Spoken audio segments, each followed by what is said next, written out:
ছাত্র জনতার আন্দোলনে হতাহতদের তালিকা তৈরি ও যথাযথ চিকিৎসা নিতে উপদেষ্টা পরিষদ ব্যর্থ হয়েছে বলে মন্তব্য করেছেন বৈষম্য বিরোধী আন্দোলনের সমন্বয়করা।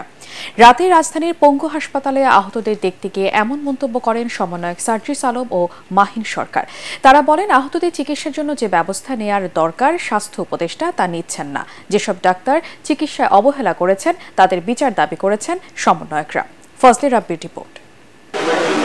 এখনো হাসপাতালগুলোতে কাতরাচ্ছেন বৈষম্য বিরোধী ছাত্র আন্দোলনের আহতরা। আন্দোলনের সমন্বয়করা পালা করে রাজধানী সহ সারা দেশে আহতদের চিকিৎসার খোঁজখবর নিচ্ছেন। এরই ধারাবাহিকতায় সোমবার সন্ধ্যায় রাজধানীর পঙ্গু হাসপাতালে যান বৈষম্য বিরোধী ছাত্র আন্দোলনের অন্যতম সমন্বয়ক মাহিন সরকার ও সার্জিস আলম।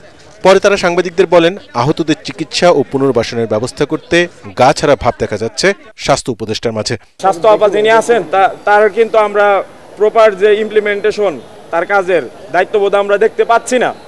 আমরা আশা করব তিনি হাসপাতালগুলো ভিজিট করবেন, এবং শুধু ভিজিট করবেন না এবং প্রজ্ঞাপন জারির মধ্যে সবকিছু সীমাবদ্ধ রাখবেন না। তাকে আমরা যেভাবে এই মুহূর্তে প্রত্যাশা করি সেইভাবে আমরা পাচ্ছি না।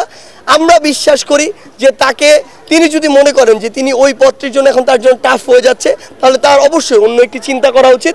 আন্দোলনে ক্ষতিগ্রস্ত ও তাদের পরিবারের সহায়তা দেওয়ার পূর্ব শর্ত তাদের একটি নির্ভুল তালিকা তৈরি করা।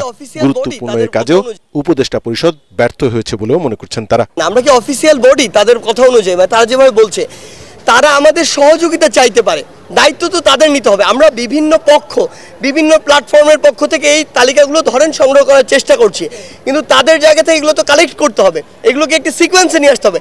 এই দায়গুলো তাদের না, এই দায়গুলো কি একটা আনঅফিসিয়াল প্ল্যাটফর্মের, তাহলে তারা কেন রয়েছে? আপনি একটা ওয়েবসাইট বানিয়ে কিন্তু সেই তালিকাগুলো করতে পারেন। এখন পর্যন্ত রাষ্ট্র থেকে কিন্তু ওয়েবসাইট বানানো কোনো পদক্ষেপে আমরা দেখতে পাইনি।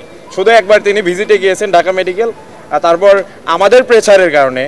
এই দুই সমন্বয়ক বলেন, অনেক পুলিশ সদস্যরা এখনো কাজে যোগ না দেয় আইন শৃঙ্খলা পরিস্থিতি ও সড়কে অরাজকতা দেখা যাচ্ছে। তারা অবিলম্বে সব পুলিশ সদস্যদের কাজে যোগ দেওয়ার আহ্বান জানান। আপনাদের যে দাবিগুলো রয়েছে আপনারা জানাচ্ছেন, সেগুলো মেনে নিতে একটু সময়ের প্রয়োজন। ফজলে রাব্বি, এটিএন বাংলা, ঢাকা। কয়েকদিনে সলভ করে ফেলতে পারবো না।